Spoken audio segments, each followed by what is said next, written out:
Welcome to St. Mary the Angels. This is our first Renew My Church Town Hall meeting.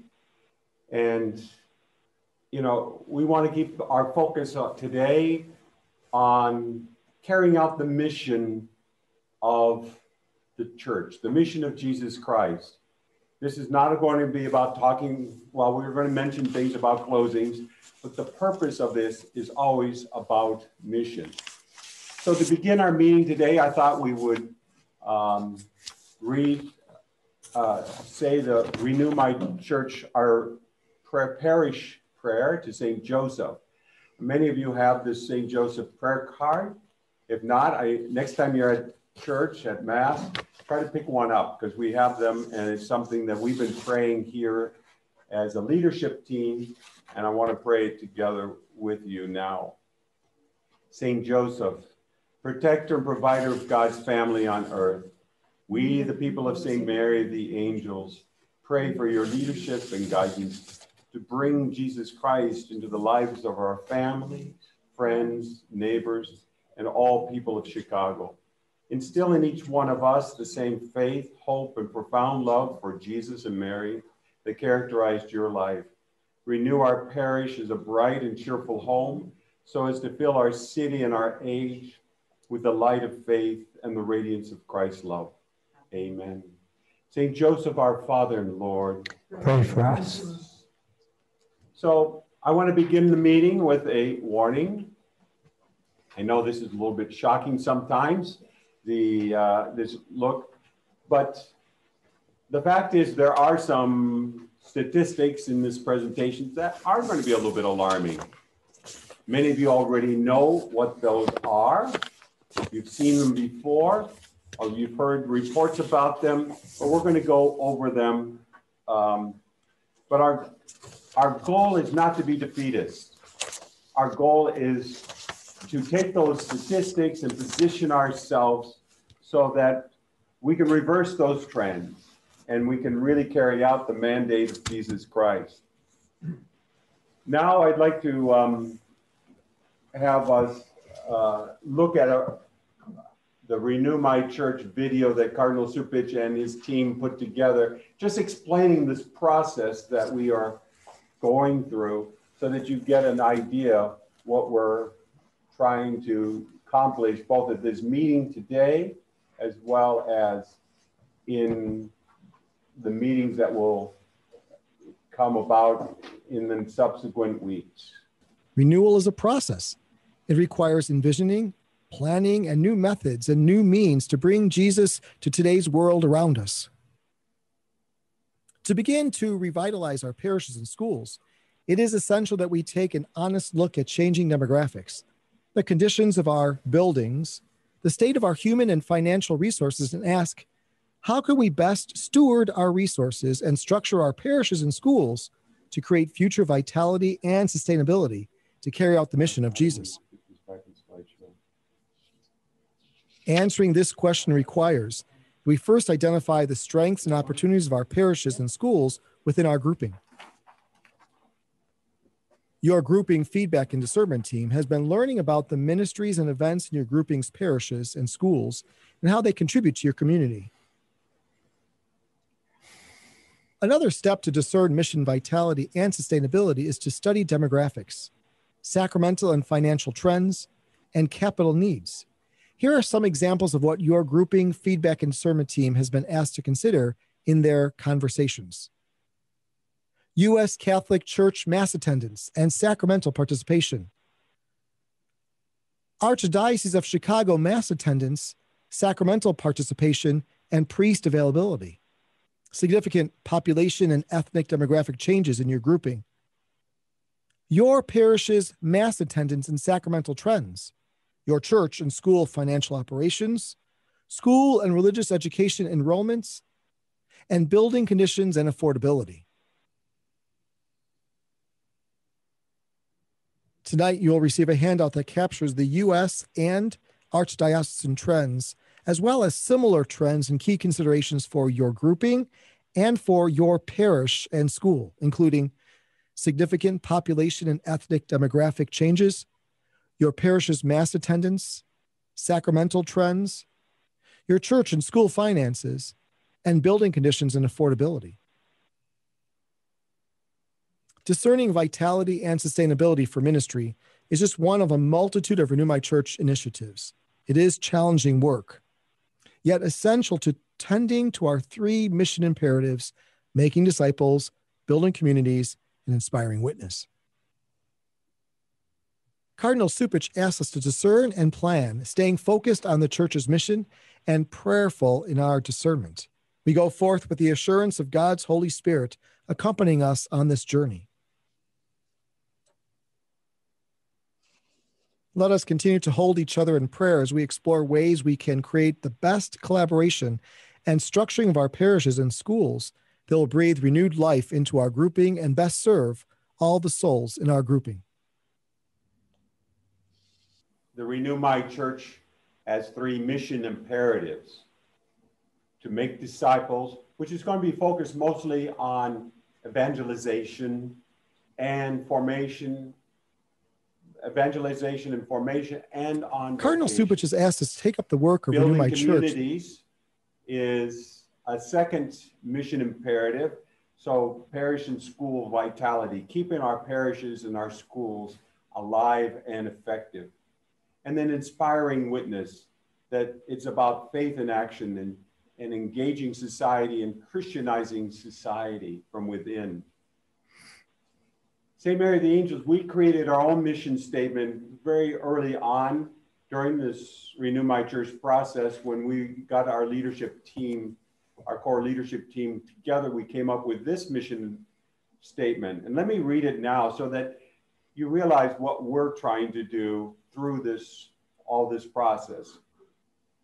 As God's family, we cultivate a personal friendship with everyone so as to lead them to an encounter, to encounter and fall in love with Jesus Christ through his word, his sacraments, and a true devotion to his mother and ours, helping them to experience the full light of Christ's teaching, the warmth of his family, and the freedom and security of being a child of the Father, docile to the Holy Spirit, the Holy Spirit's fire of love, to be his witnesses in the middle of the world. So that's what we've been trying to do. We want every activity of ours to kind of accomplish that mission in some way. Now I'm going to tell you about our grouping team. Our grouping team is what's getting together with other parishes, grouping teams, to go through this process of discernment and feedback.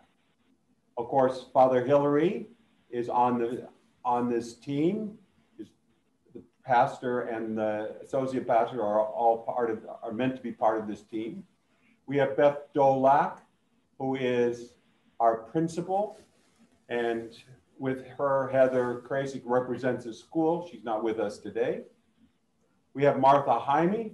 She's our parish secretary, administrative assistant, but she's also very much involved with the Spanish ministry. She does a lot of interactions with all of the Hispanic community that comes to St. Mary of the Angels.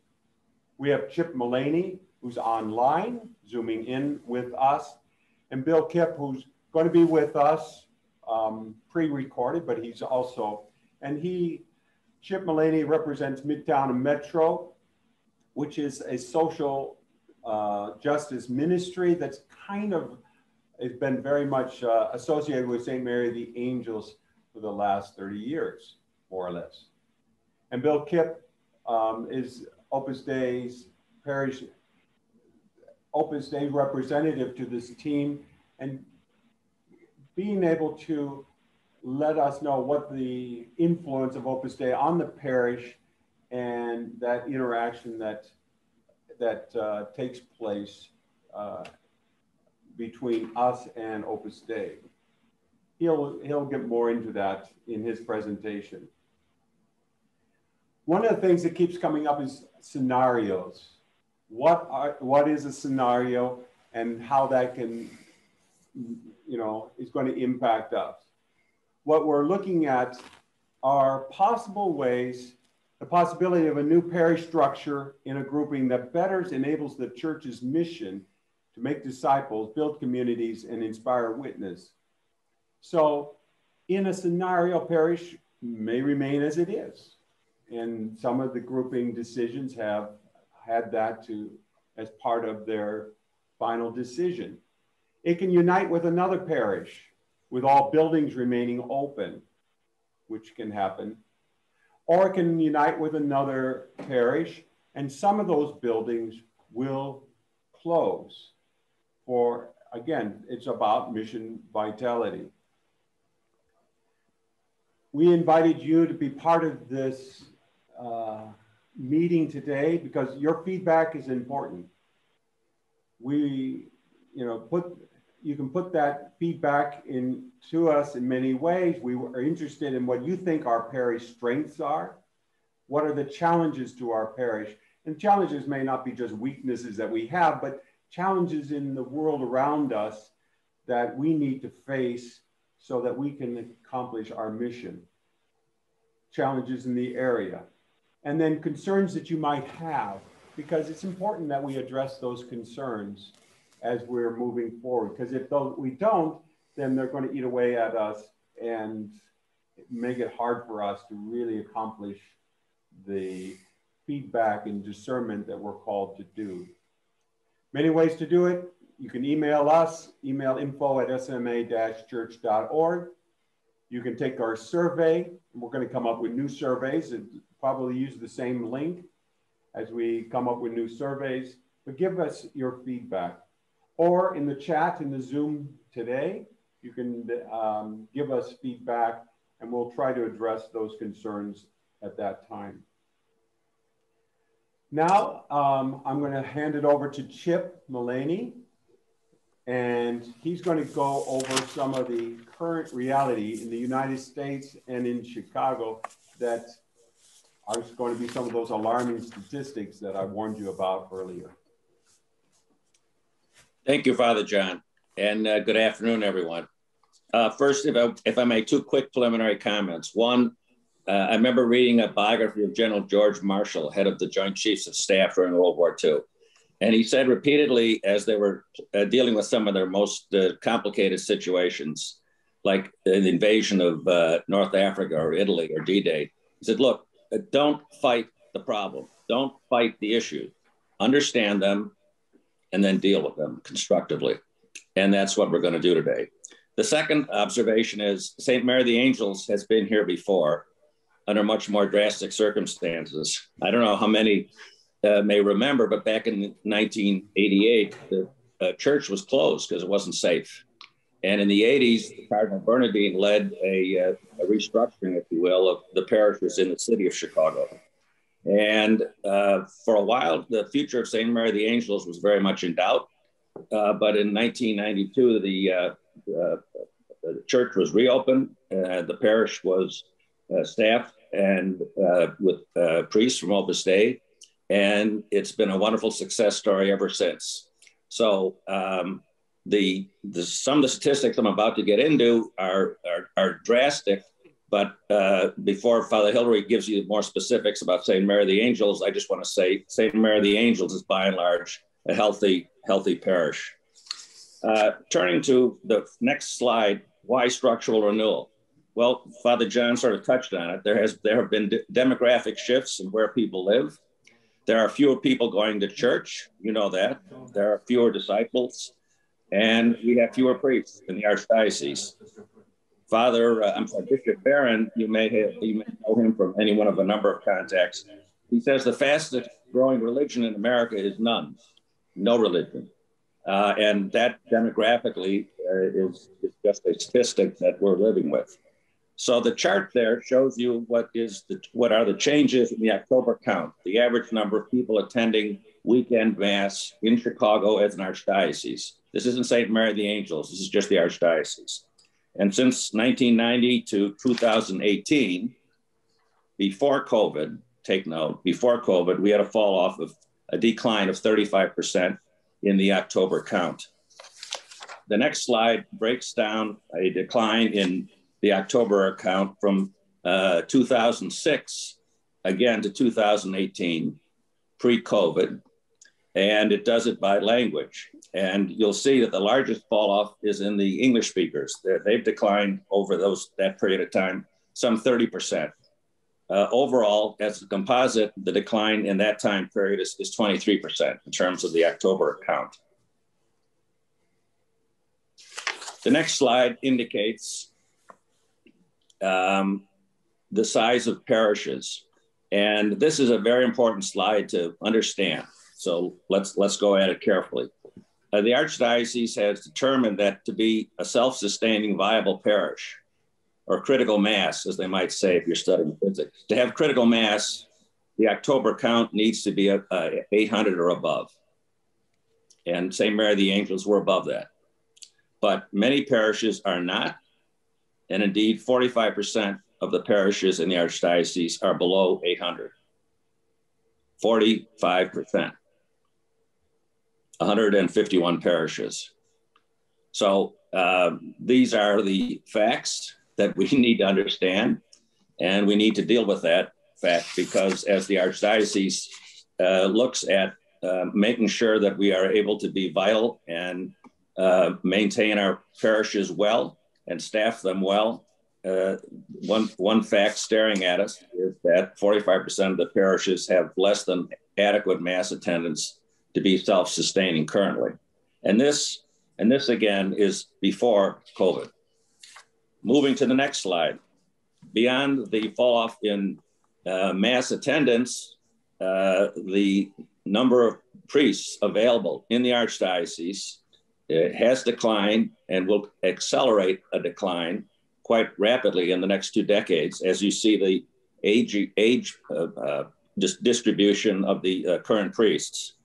So if you take the 84 priests that are over 81 years old on the far right, if you just eliminate that bar, we have a total of 662 priests from the ages of 26 to 80. 24% of those priests, 160 of them, are 71 to 80. So their ability to fully be in full service, et cetera, is limited in terms of time.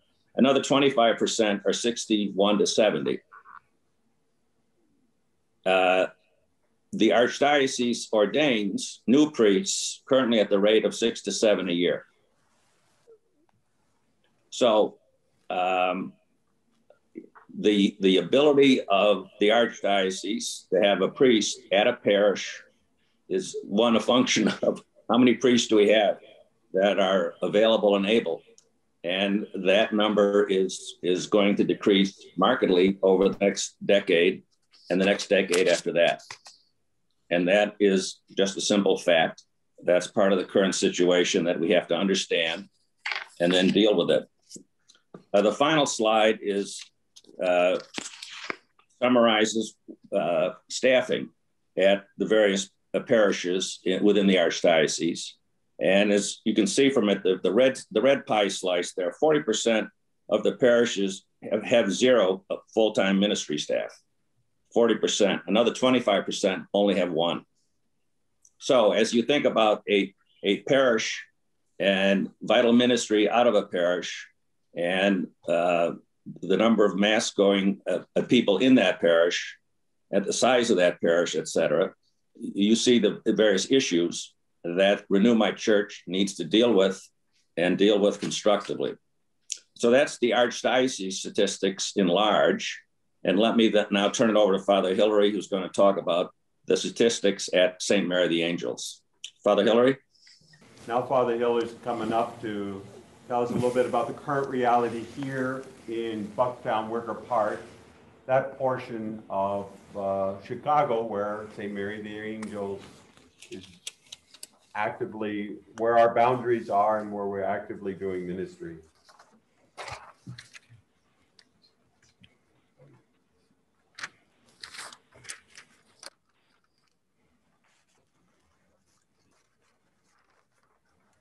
I came to the parish in 1993, and just to give a little historical background, at that time, the area was more or less 40% Hispanic, I would say, 30% Polish, few African Americans, but the big change really started in the 90s. Before that, when I came, was a number of gangs functioning in the area and things like that. Then it calmed down, started to in the 90s, and then little by little, it changed, quite a drastic change actually. As we have now the situation where a number of these people, the Hispanics, the African, say priced out of the area, however you want to call it, they just cannot afford to live here. So what they do is they sell their lots or their homes for $400,000 to $600,000 just to get the lot. Realtors come in, buy it, and put a more or less, throwing around numbers, $1 million home.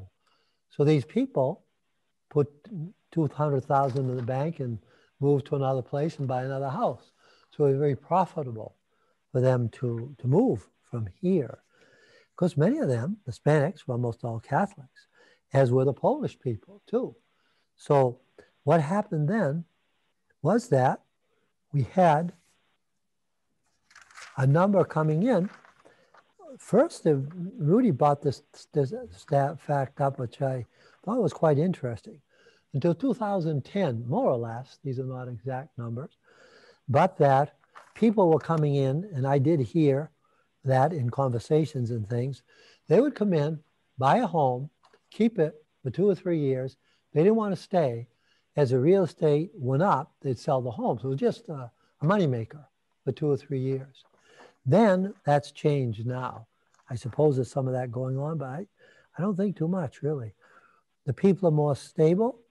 We have more babies around, which is wonderful. Springtime comes, and we'll see in a little while.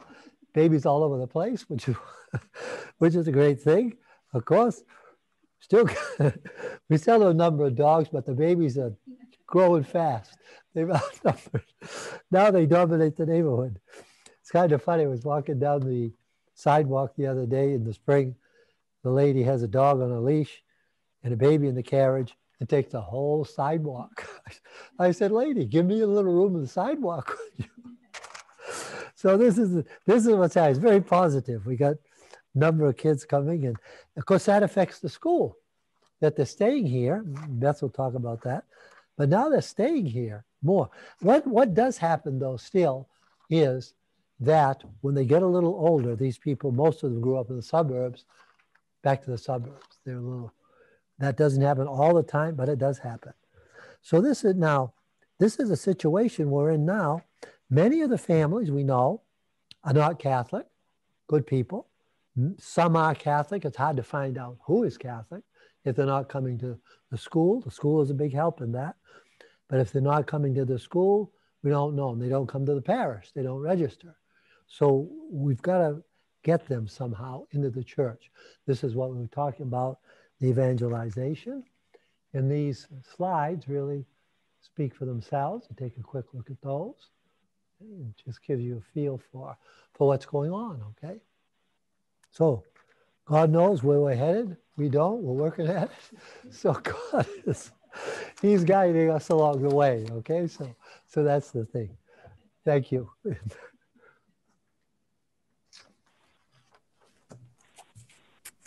Thank you, Father Hill. I think it's very good to know that things are changing. It's changing all over this area.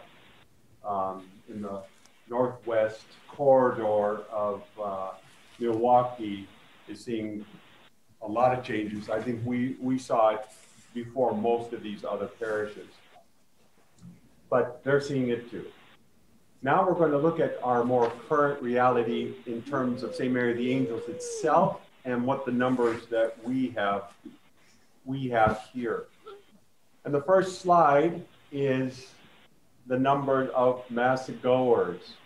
And it's we're basing this on the October count that we do every October.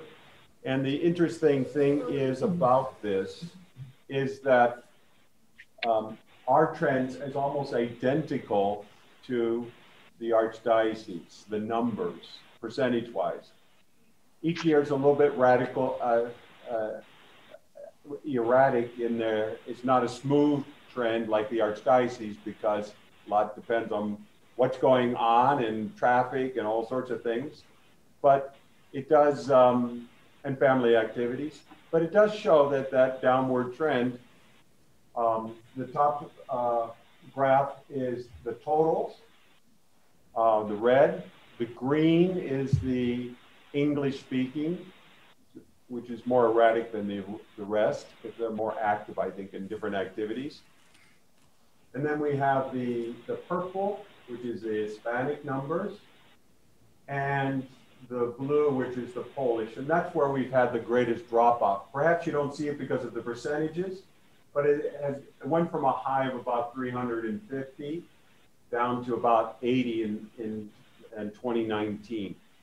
So it's all gradual drop off, but it is an ongoing concern that we have. But I think it's notable that it seems to have flattened out in 2018.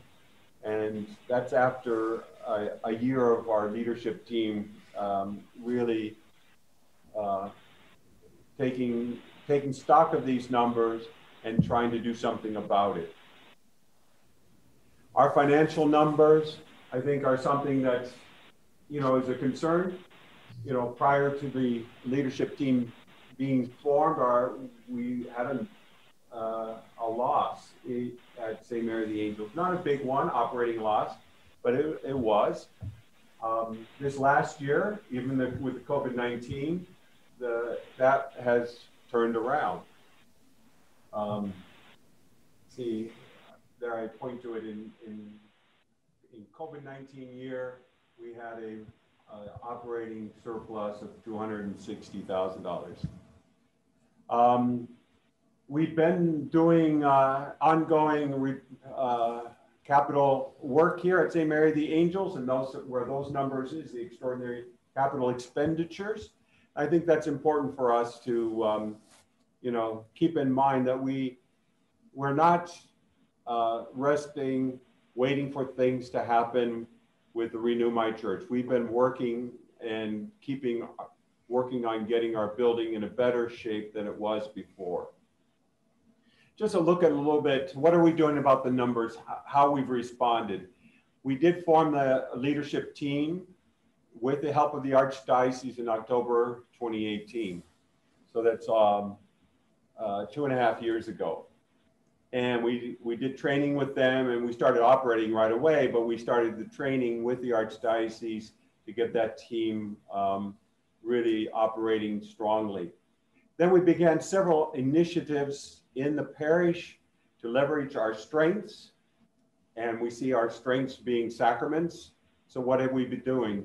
We've been trying to improve our baptism program so that we engage the families that are coming to St. Mary the Angels to baptize their children. We've been instituting God Friends, which are interacting with the parents in order to support them in their journey. And baptism buddies, we are going to connect students at the school to pray for particular kids and write them letters and things like that. These are all ideas that we have for our sacrament program. We want to do more on that. We've done Alpha for here at St. Mary the Angels to reach out to those that are not ready for the full Catholic experience, but are interested in deepening their faith and getting to know God and bringing him into their life. We've began a family of faith formation program where we're engaging families in the formation of their children, so that in preparing their children for the sacraments, the whole family is getting, to embrace the faith together. We've had St. Nicholas Day as part of the novena and getting lots of families coming to the church and just having a great experience together. Family Fun Day, Parish Feast, even in the pandemic, we were able to celebrate that. And Much of that was Zoomed, but many people were able to participate live. In the pandemic, we've had some wonderful initiatives. We began calling many of our parishioners, as many as we could reach out to, and to connect with them.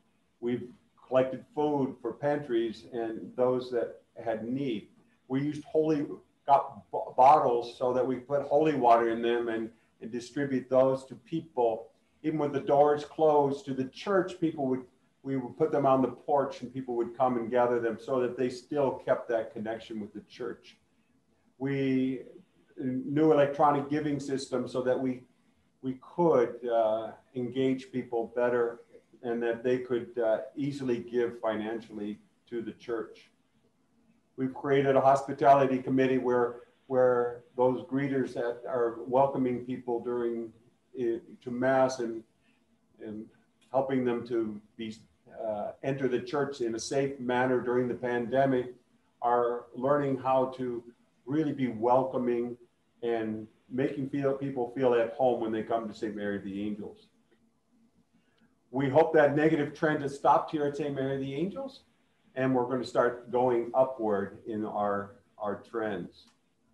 So that's that's where we've been at with our efforts, and now we're going to continue with the current reality, and we're going to move to the school, and Ms. Dolak is going to this one. There we go. Thank you.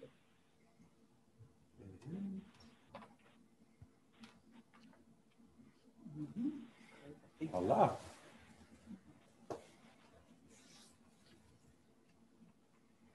Thank you, Father John. Good afternoon, and a heartfelt thank you to Father John, Father Hillary, Martha Jamie, Gary Bilinovich, and Dan Sheely for their outstanding service at St. Mary of the Angels Parish, and especially to you, the many parishioners, for your prayers and support. My name is Beth Dolak, and I have been blessed to be at St. Mary of the Angels School Principal since July of 2009. In the 12 years of being principal, I have been part of a team that heard the words spoken by our Blessed Mother to the servants at the wedding feast of Cana. Do whatever he tells you to do. It was in July of 2009, St. Mary of the Angels School was earmarked to close.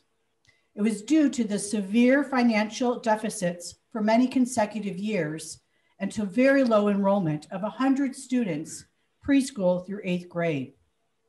It was in my third week of being on the job that the superintendent of the Catholic schools at the time, Sister Mary Paul, told me, Beth, you have 6 months to turn it around or we will close the doors.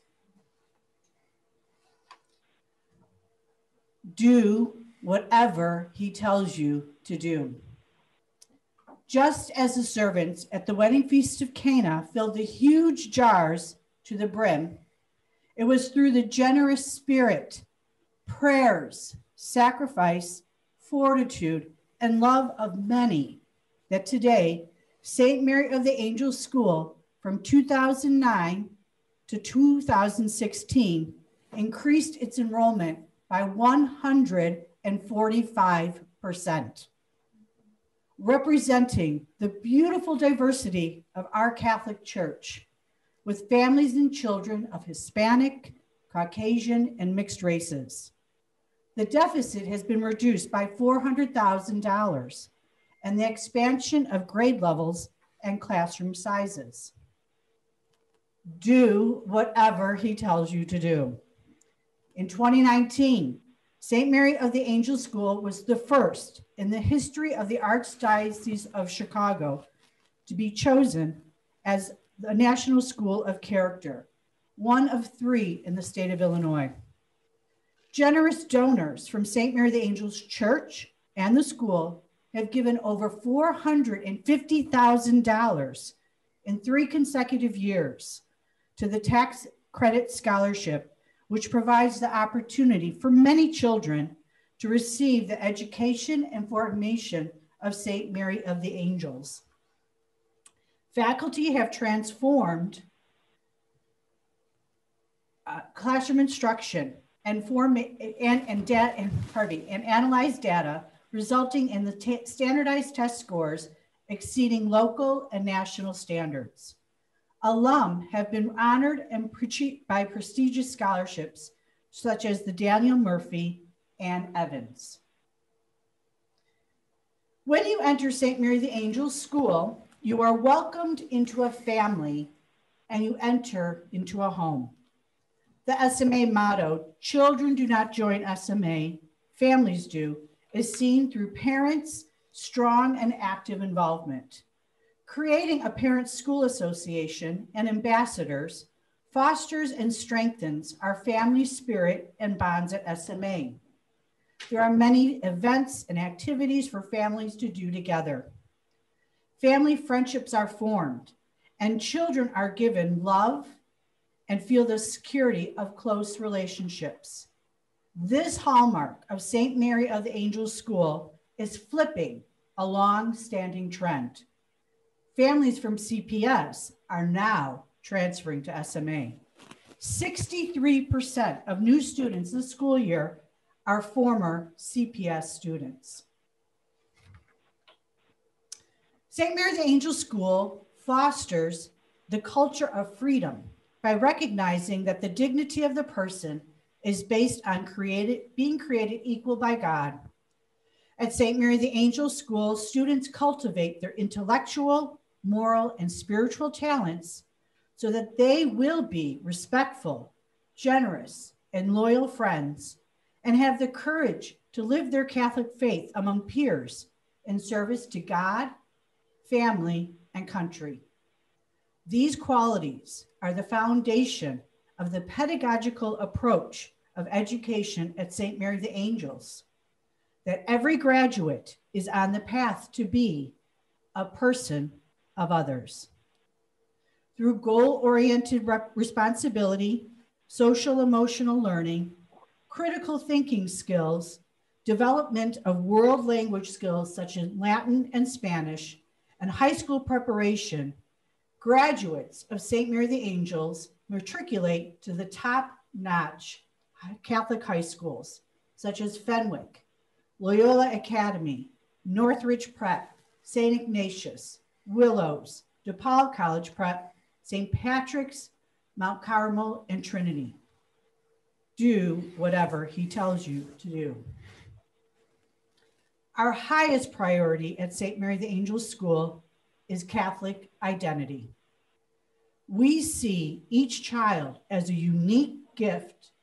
Each child is a human person, deserving of respect, fairness, kindness, and appropriate instruction. Regardless of age, each one is encouraged to strive to develop his or her gifts and talents to contribute to the common good of the school in community with the others. The school's moral and ethical standards prepare students for the responsibilities of citizenship and to honor the respect their maker as good Catholics.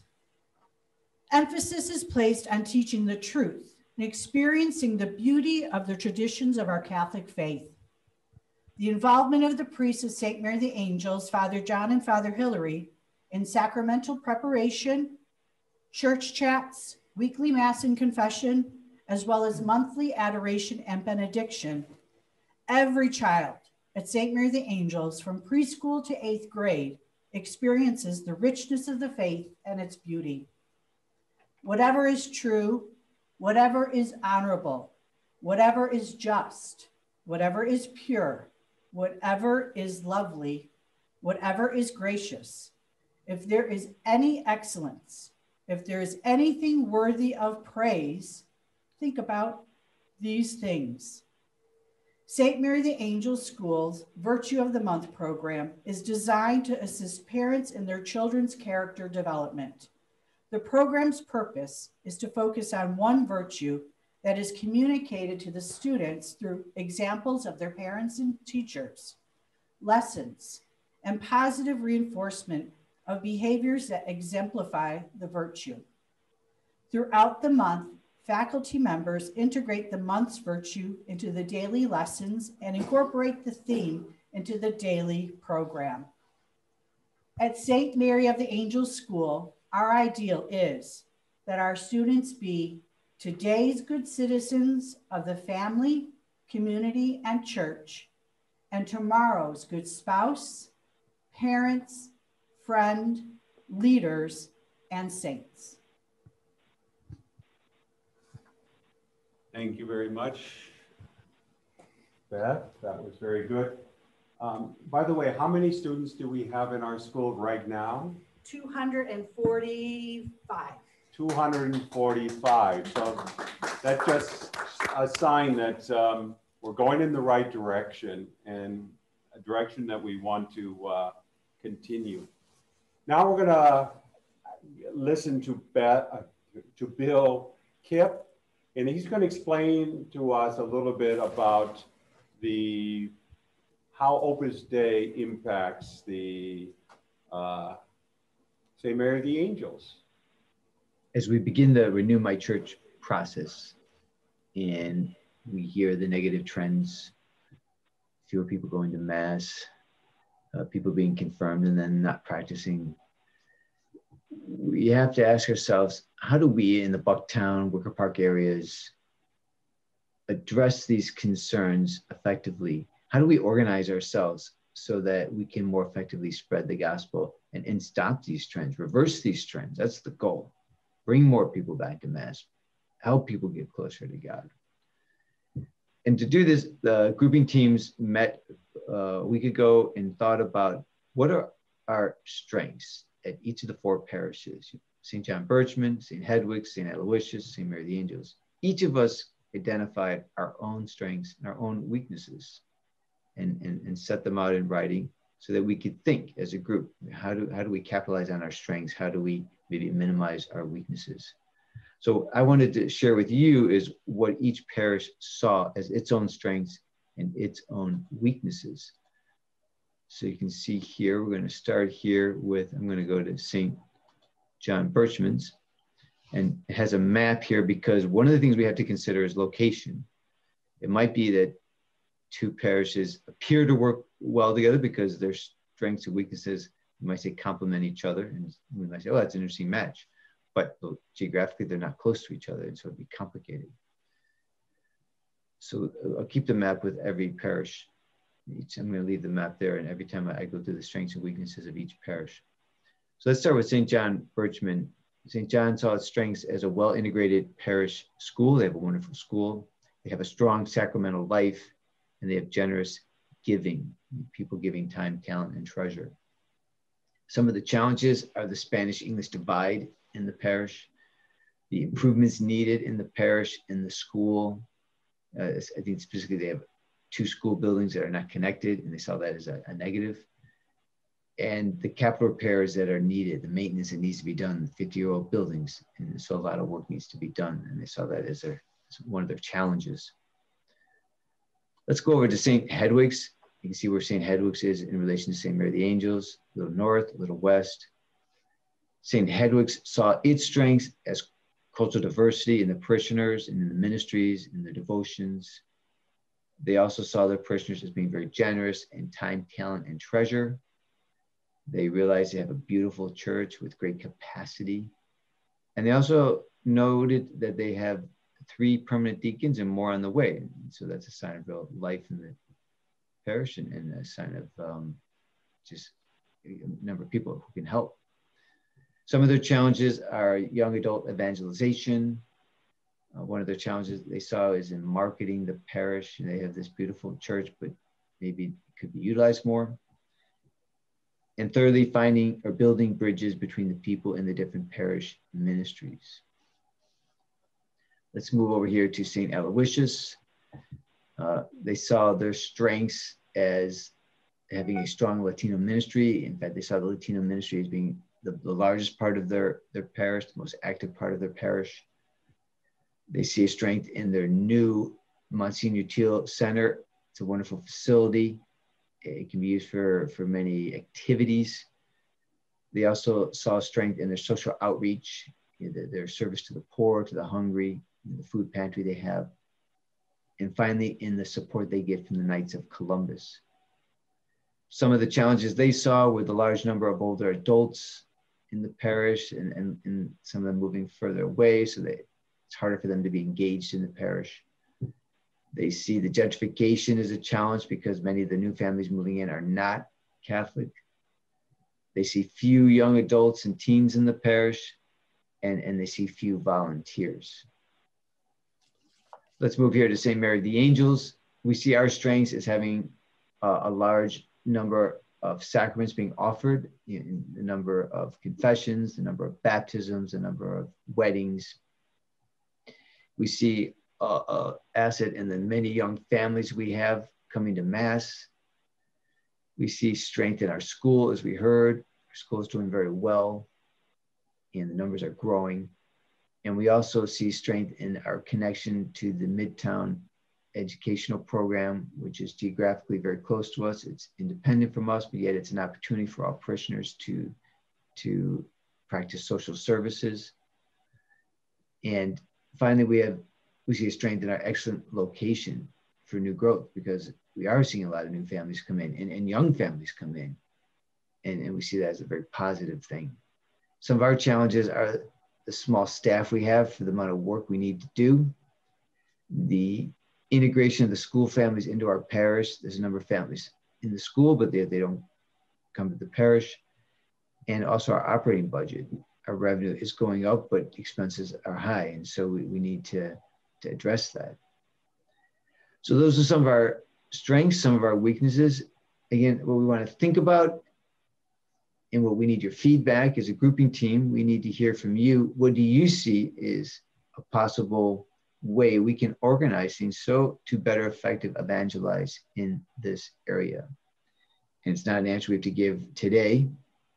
It's an answer we want to begin thinking about today and be giving feedback over the weeks. In a couple of weeks, we'll regroup in another town hall meeting to think about specific scenarios. And Father John will talk about that later in this town hall meeting. So thank you for your time and thank you for your thoughts. We look forward to hearing from you. Thank you, Father John. Some of you may or may not know that much about Midtown, but it has been around for 50 years. It has been a St. Mary of the Angels since 1992. And it is a tutoring, mentoring, character building program for inner city youth. Boys only at St. Mary of the Angels. There's a girls program at another location in the city. It deals with the students between the 4th and the 12th grade. And during the school year, there's one-on-one tutoring. So one night a week, a student will come to St. Mary of the Angels, to the Midtown facility. There will be a young professional from the city of Chicago that volunteers to be a mentor for the school year. And they'll talk about how the week is going and how family life is going and what it is you want to be when you grow up and what kind of education do you think you'll need to get there and how much effort are you going to have to put forth to get that kind of an education. And it's amazingly effective for a young boy to talk to an adult, not a parent, about basic real world problems. And the success rate we've had is wonderful. For the last several years, all the 12th grade students that we're dealing with go to college. Many of them for the first college student in their families. And because getting into college and even learning about what college opportunities are can be a whole foreign world for many of these young boys, we have a college admission program that helps orient them, takes them to campuses, explains to them what the application process is, how loans are available, et cetera. The boys program of Midtown has revenues annually of about $1.2 million. That's what it costs to run the program, pay the staff. During the summer, we have an 8-week summer program, and that's a, if you will, 9 to 3 program We use college volunteers to staff it, and young boys get to play sports, improve in basic academic skills, and take field trips to places in Chicago they've never been to, like downtown, like the Museum of Science and Industry, like the Art Institute, etc. As I said, Midtown came to St. Mary of the Angels in 1992. It was at another site in the near South Side. And that year was the year, you remember, that the church reopened, if you will. St. Mary of the Angels got a new lease on life. So Midtown had to do a major capital campaign. We raised several $100,000, and we invested that in improving the rectory, the residence, as well as the west side of the school. And it's in the west side of the school that Midtown operates and has its programs. And sometimes during the summer, it gets to use unoccupied rooms in the school itself. As I said, Midtown is financially totally separate from the parish. It doesn't cost the parish anything. Indeed, because we put in major capital improvements in what therefore were parish properties, we got a long-term lease on those properties, and we pay the parish $33,000 a year in rent for those facilities.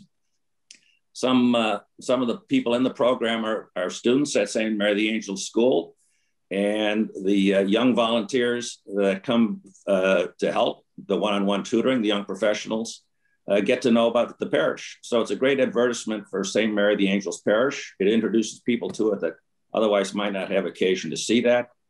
And I think most importantly, it enables Midtown and St. Mary of the Angels in a wonderful partnership to do really great things for young boys that need help, that need a role model, and that need some encouragement so they can be all they can be. So that's what Midtown does. Thank you. And let's see here where we're at. And we're going to have Martha come and tell us about the sacraments and the reality of the sacraments here at St. Mary of the Angel.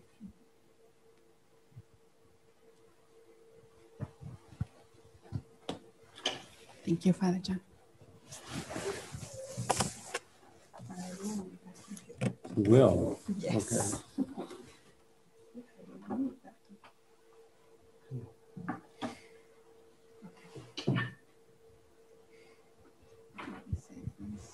Mm-hmm.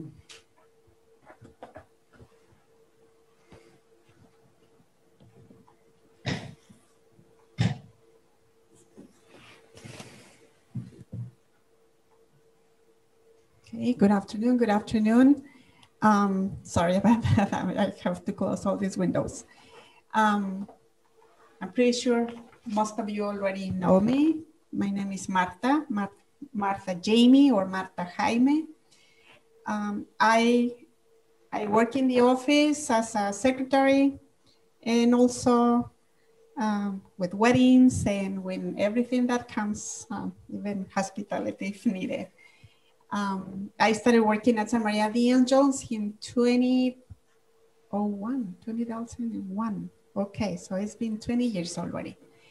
And a big pleasure to be here. What I'm gonna do now is I'm gonna share with you the reality of one of our main strengths at St. Maria of the Angels. I think hand to hand with our school is one of the main ones. Through the grace of the sacraments, we can fulfill our mission of helping people to get closer to each other, and most importantly, to get closer to God. Today, I'm going to report the status of the 5-year history of the sacraments we provide here at St. Maria of the Angels. So we can see that is the elemental part of our parish is besides the Mass, is, of course, Mass is, if you see it as a sacrament, it's another sacrament, but it's is one of the most important parts. So we're going to start talking about baptism. We normally celebrate more than 100 baptisms per year, sometimes even close to 200. This includes everyone from infants to adults. You can see over here that although we have a good number of people being baptized, this number has been diminishing throughout the years. From 175 baptisms in 2015, so just 5 years ago, to 130 baptisms in 2019. 2020, we only had 76 baptisms, but obviously this was due to the pandemic, COVID-19. We have a great and awesome preparation program for baptism. This program includes parents and godparents. Here, 2 years ago, as Father John was mentioning, 2 years ago, we started noticing these numbers going down. And when the core leadership team was formed, we realized that we need to take our actions right away, and we did.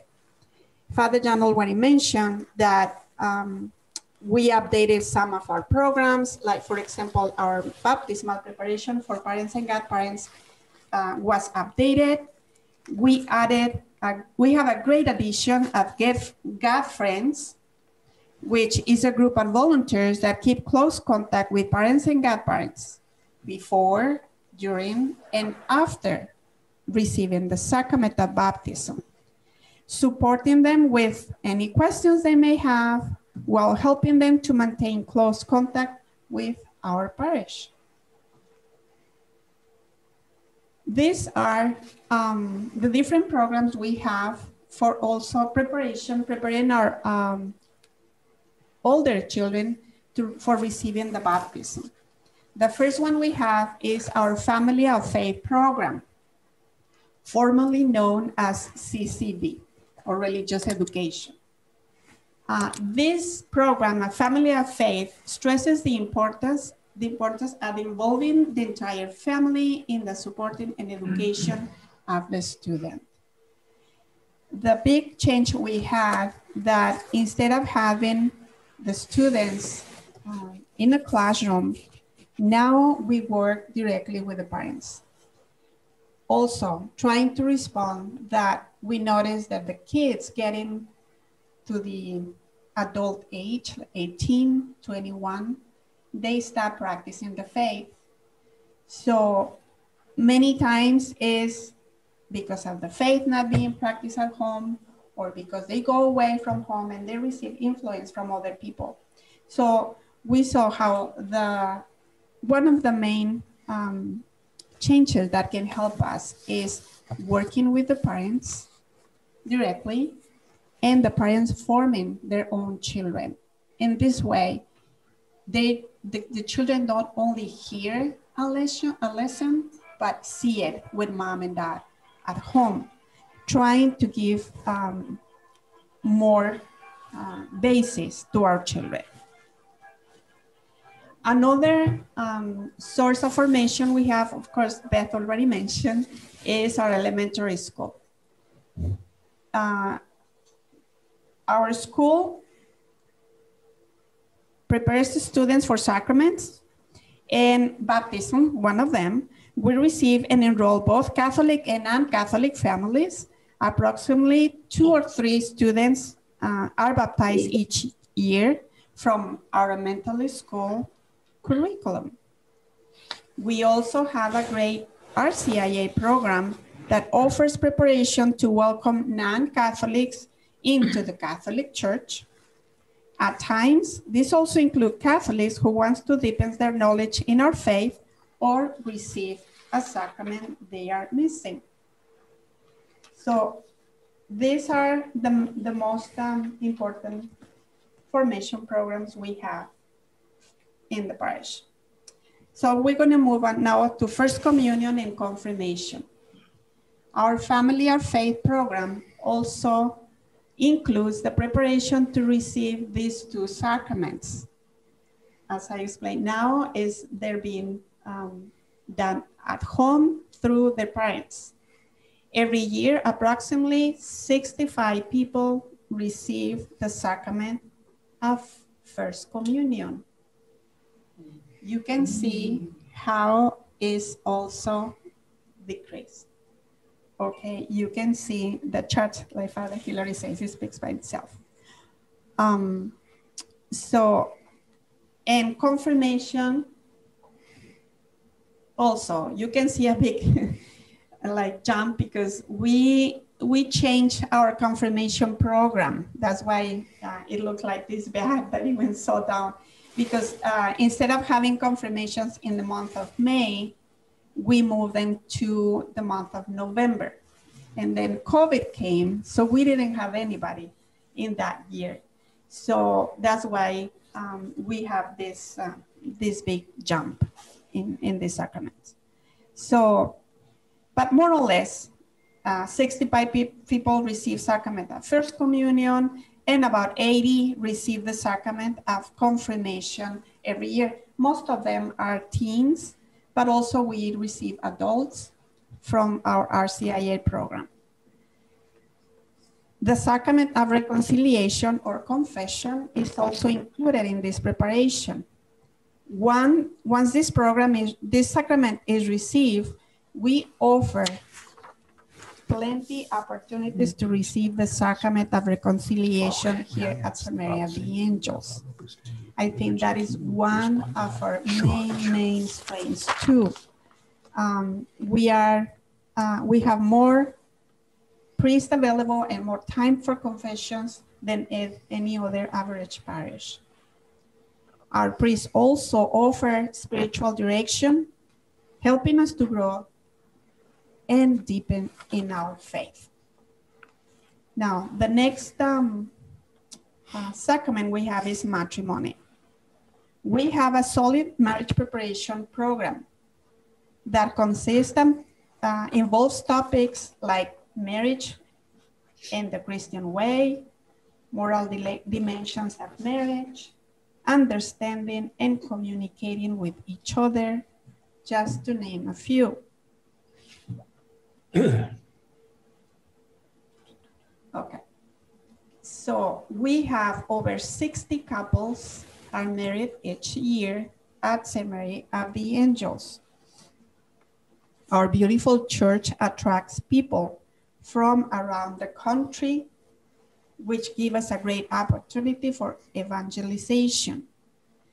Many of our former catechized students also return to our beautiful church to receive the sacrament of matrimony. And we also receive couples that are getting married somewhere else, but choose to receive their marriage preparation in our parish. So as you can see, the whole thing, John, just down here too. Even though these numbers, they're kind of scary. When I saw it on the graph, I told Father John, oh my gosh, I didn't see this was happening. So I think it's an eye-opening that we still have a lot of people coming, but we are losing people from baptism to matrimony. We don't have the other sacraments. Well, we have anointing of the sick too, that we receive requests from local parishioners and also our local hospitals asking to bring the sacrament to their sick persons. And of course, our priests are always happy and ready to go. But as you can see, the number of people receiving the sacraments has decreased.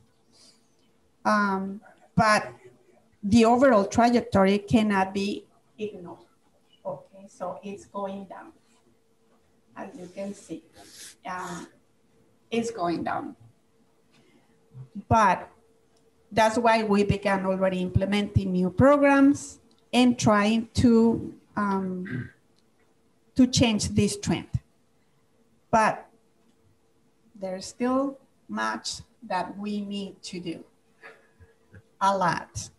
And we see the Renew My Church as an opportunity to grow and be able to provide more Catholics now than ever with the special grace that these sacraments bring. We see the opportunity also to work with other parishes with our Family of Faith program, Religious Ed. If the other parishes are still holding the regular CCD classes, there are still families interested in receiving information in that way, so we can all work together.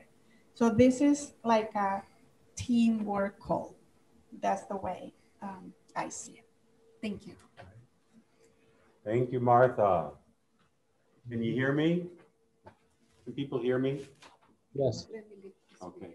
If they can hear me.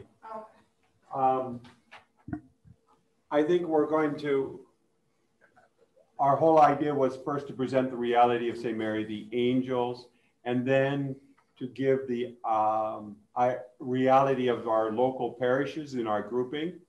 Now, we already did that.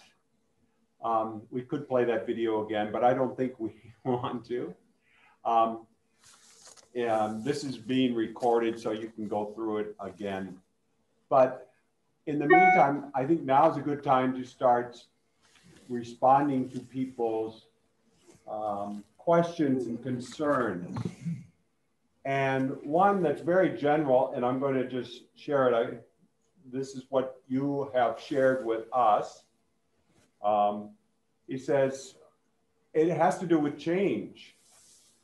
You know, that anytime you do change something, it may not improve, it may get worse. Along with that comes the shame of consolidating or merging any parish, that each parish has its own identity, and this will lead to a decrease in attendance and Catholics. You know, it's that fear, we have that fear of change. As a native Chicagoan, I don't want to see any of these historic churches close that our ancestors gave their nickel and dimes to build. It makes me sad and disheartened. And then a concern about changing the name of the church. I think we're going to hold off on that last one, but maybe Chip, if you could share with us, you know, how should we approach this whole topic of change so that, you know, yeah, there are things that are happening that are scary, and can you give us some perspective on that? Sure. Well, maybe I have the advantage of having grown up in Chicago, and you know, as a Catholic, you're always identified by your parish. So I totally understand the emotional tie to various parishes that you've either grown up in or have been party to for 10, 20, 30 years, and maybe, you know, raise your kids at the schools, et cetera. But as I said when I first started this, you know, don't fight the problem. We've got to deal with the problem. And there's certain facts we have to deal with. And the real goal is to have vital, engaged, evangelizing parishes. And a wonderful old church that doesn't have a permanent pastor and has very scanty Sunday Mass attendance may have a lot of wonderful memories, but it's not a vital parish. And it's not going to, you know, evangelize well or instill well.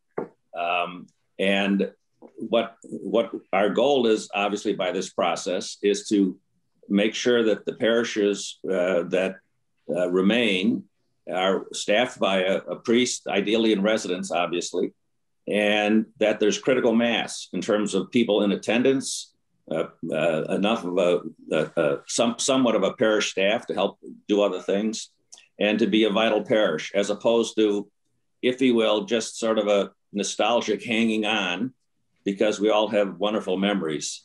So, you know, in each of our families now and then, you probably heard the stories, or maybe you've had the experience. You know, mom and dad raised the kids in the house.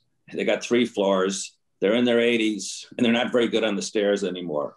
It's time to change. You know, they need to move out, get to single family living. And to some extent, none of us like change. but none of us like an under-maintained church without a pastor that has very poor mass attendance. That's not very inspiring either. So I can't make change pleasant for everyone, but I do know that to achieve the goals we want, we're going to have to embrace some change. That was really incredible what you said. Now we do have an opportunity to listen to Bill Kipp as he explains the reality of St. Mary the Angels as it relates to Opus Dei. Hello, my name is Bill Kipp, and I wanted to speak to you briefly about one of the assets I think we have here at St. Mary of the Angels. Back in 1992, Cardinal Bernardine appointed priest of Opus Dei to be in charge of the parish. It didn't change the parish relationship with the diocese at all. It remained very much a parish as part of the diocese as it is today. But like any change in personnel, it brought a little momentum, and the priest of Opus Dei worked hard to beautify the church, and I think by all accounts they did a wonderful job. But more than that, they brought a spirit with them, a spirit based on the message of Opus Dei, which is that everyone, all of us, can become saints by fulfilling the ordinary circumstances of the day. We don't have to do anything unusual, but by just doing the normal, commonplace activities, going to work, coming home, being with our family, spending time with friends, exercising, doing hobbies, all these things which God gave us are opportunities to encounter God, to fall more in love with God. And it's a wonderful message for a parish because, let's face it, our days are filled with ordinary circumstances. We don't normally have the opportunity to go feed the homeless, but we do have time to go to work every day. We don't have time maybe to go visit a shrine every day, but we can spend time with our children every day. We can spend time with a friend. We have time to do the ordinary things, and in those events we encounter God and we grow closer to God. And so it's a wonderful message for a parish. It brings with it a second benefit, which is, if it's true that the ordinary circumstances which we encounter frequently every day bring us closer to God, then what's needed is frequent helps, frequent advice, frequent sources of strength to keep encountering God in those moments. Which means we'll see at the parish, and we do see it, is the sacraments being offered frequently, Mass being offered more than once a day, confessions being offered for hours every day. We see the church being open all day so that we can go and pray at any time. We see many means of formation, you might call them, classes like doctrine classes, whether it be for individuals in RCIA or for the family in the family of faith formation, or recollections, spiritual activities that enable us to kind of renew our energies to keep looking for God in the ordinary circumstances. Spiritual direction, where we get guidance one-on-one to figure out how I should find God in my ordinary circumstances. All these things we see at the parish because it has this spirit, and it's trying to help us find God in the normal, ordinary activities. I think a third benefit comes from this, which is, if we're trying to get closer to God, and if we're finding Him frequently in our daily life, we grow in joy, we grow in peace, we grow in charity, we grow in piety. Being closer to God brings all these things. And I think we see this at the parish. We see the cheerfulness of the people in the pews. We see the joy being radiated from those on the altar. We see the Mass and the other sacraments being celebrated with piety. And so these are one of the gifts we have received. And now if we stop and put them in the perspective of the Renew My Church process, I think we want to realize that we have much to bring.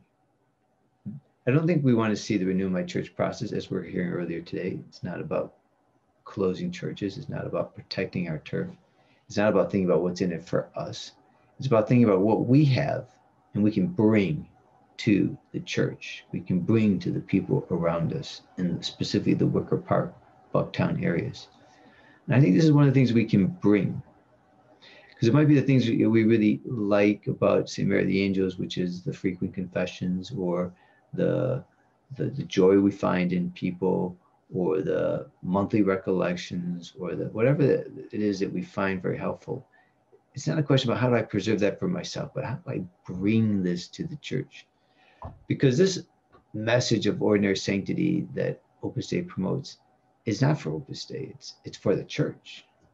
Opus Dei doesn't exist for itself, it exists for the church.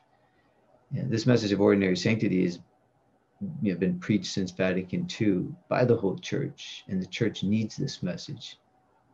You might say that God has given Opus Dei, through its founder, a special charism to spread this message, but not for itself, but for the church. And so if we've been the recipients of this, the benefits of this spirit of sanctity in the ordinary, the question is, how do I make this available for the church? So when we think about scenarios, and Father John talks to you about what type of feedback do you have about scenarios and how we might reorganize things in this area, think about how can we effectively bring our gifts to this area so that the church benefits. Thank you. All right, thank you, Bill.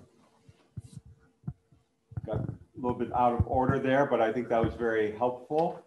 It was actually, I'm going to ask Father Hill answer this next question because it has to do with this Bill's video. If Bill was here present, I'd have him respond to this. But, you know, it says that any new parish will not have the same unique charism as administered by the priests of Opus Dei. They're talking about diluting the liturgy or the teaching. I hope that would never happen anywhere, but, you know, certainly I would like to see continue the presence and availability of priests of the prelature of the Holy Cross and Opus Dei, staffing St. Mary the Angel, since they offer the sacraments generously and facilitate so much formation and apostolic outreach to Chicago. My concern about whether combining with another parish could put strain on the dependable availability of the sacraments at St. Mary the Angels, or could change the vibe. Or having two or more locations operating as one parish seems like it could scatter attention and efforts instead of consolidating them. So again, this has to do with possible changes, and maybe Father Hill, you can share with us a little bit what you think Opus Dei has brought to St. Mary the Angels over the last 30 years, but also any other aspects of that question and concern that was presented. All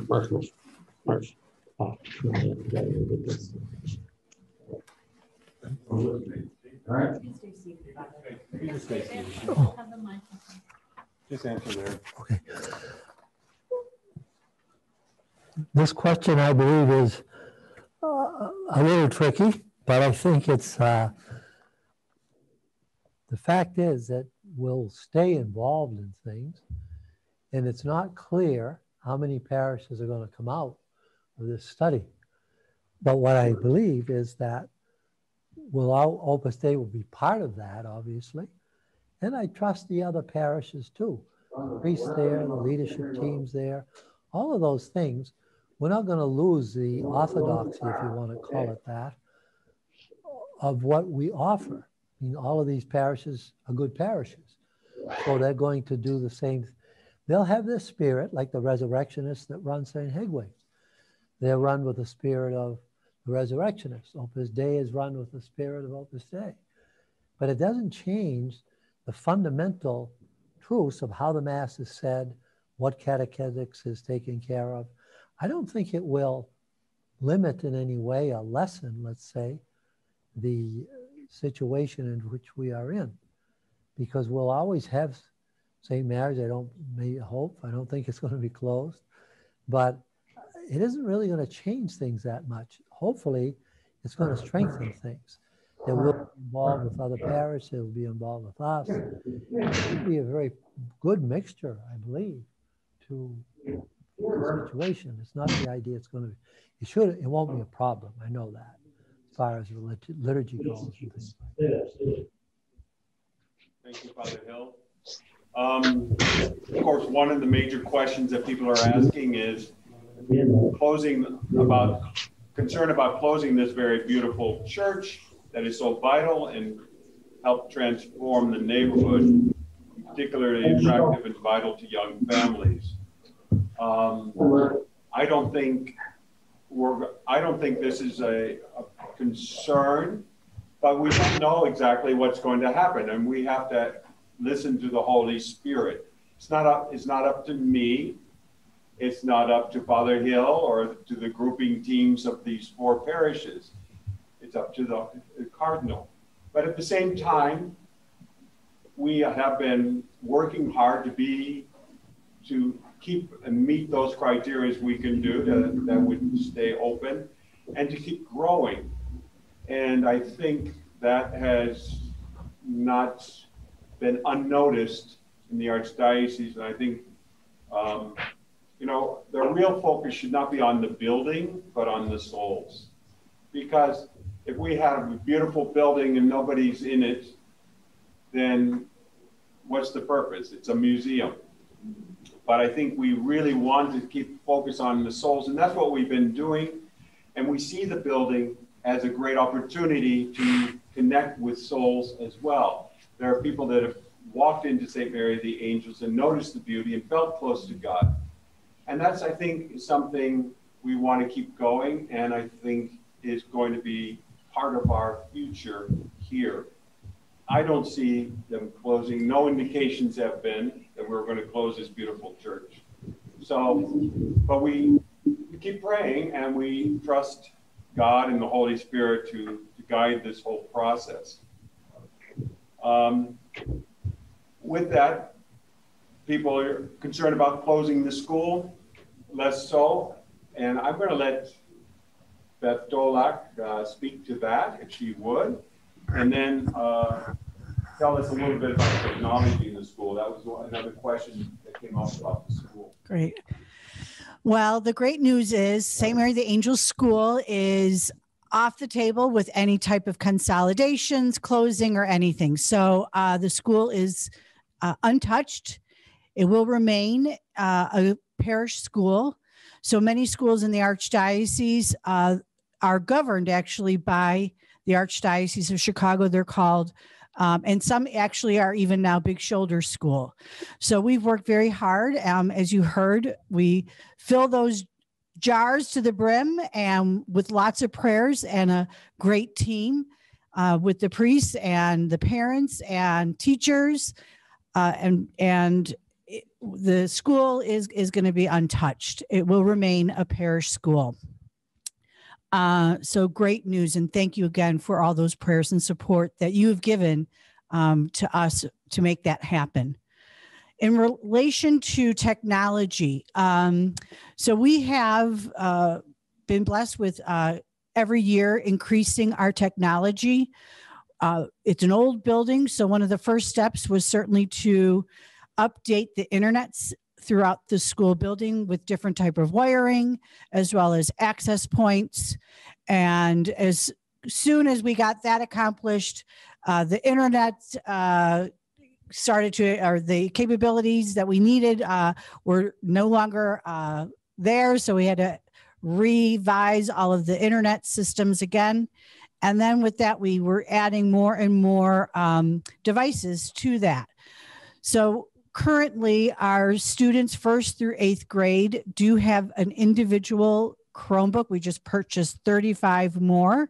It is their Chromebook. And however, in 5th through 8th grade, each student has their own email account and utilize those email accounts to utilize Google's Classrooms.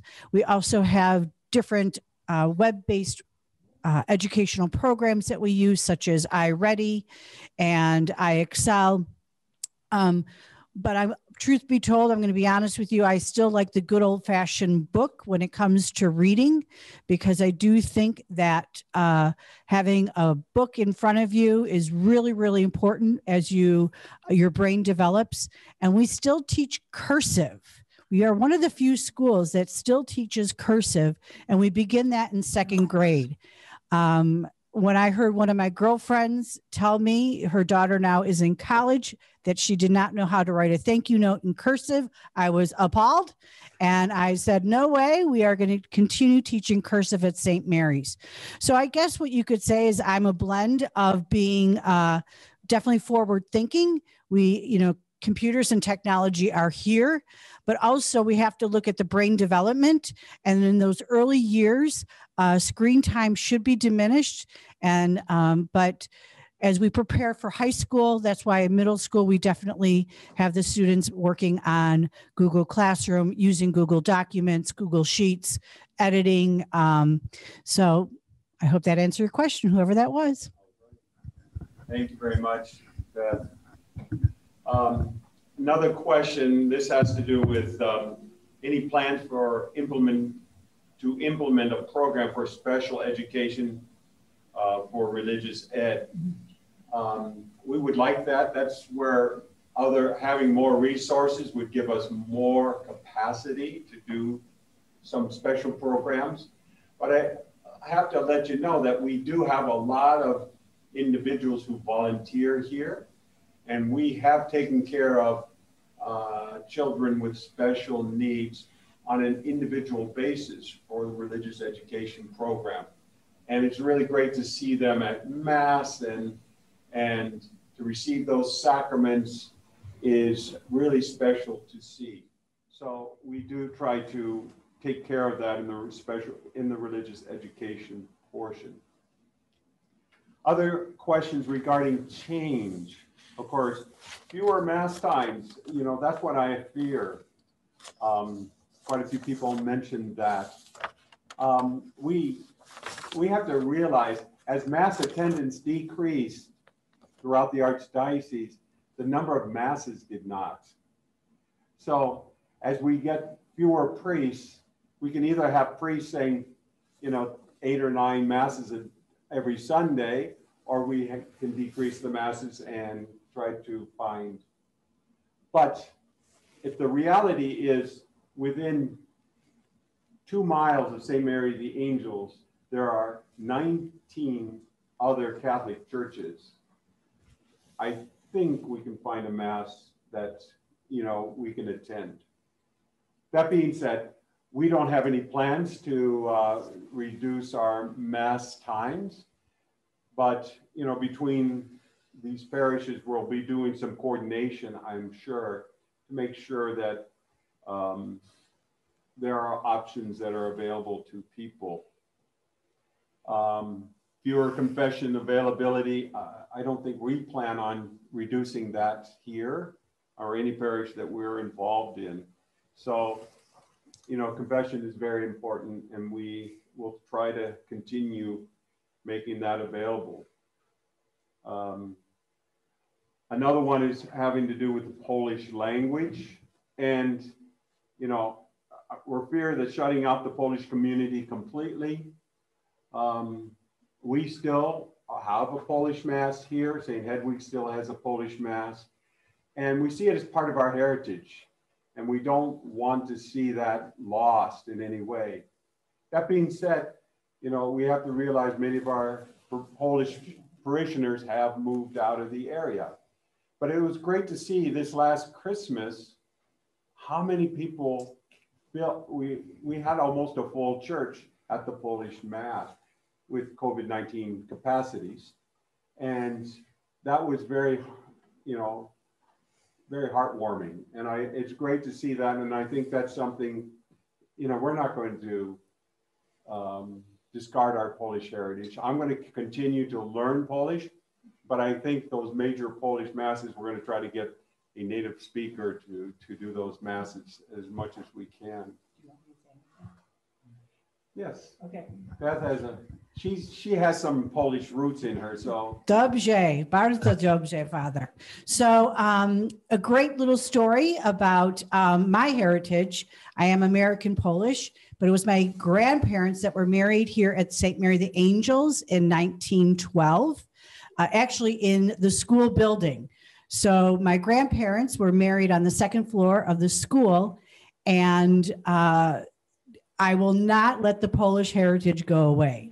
Punchkis and Święconka and those things and płatki are very much not only, they're the brick and mortar of St. Mary the Angels. And so to diminish that or dilute it will not happen.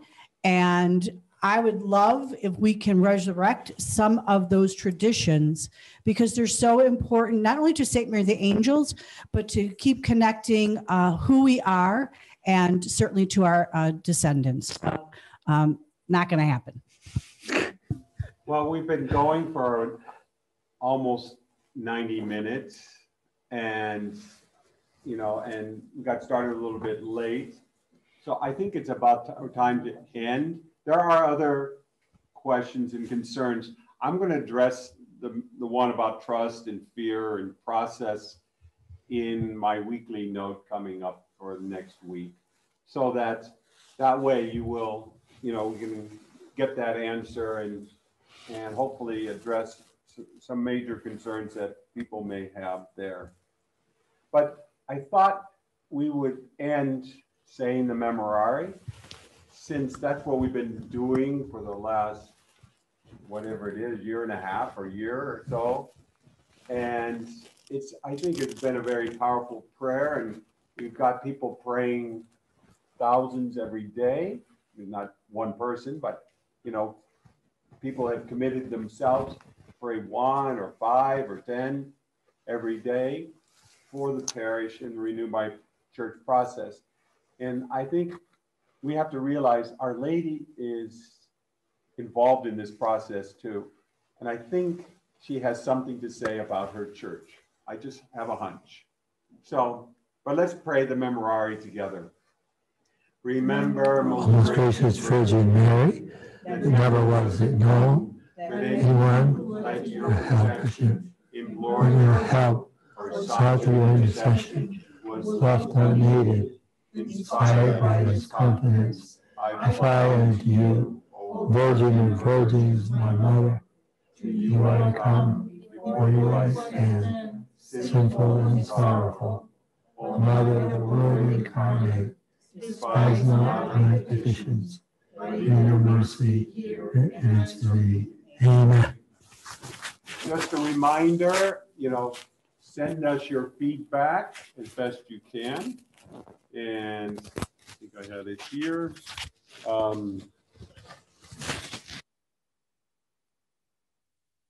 At info@sma-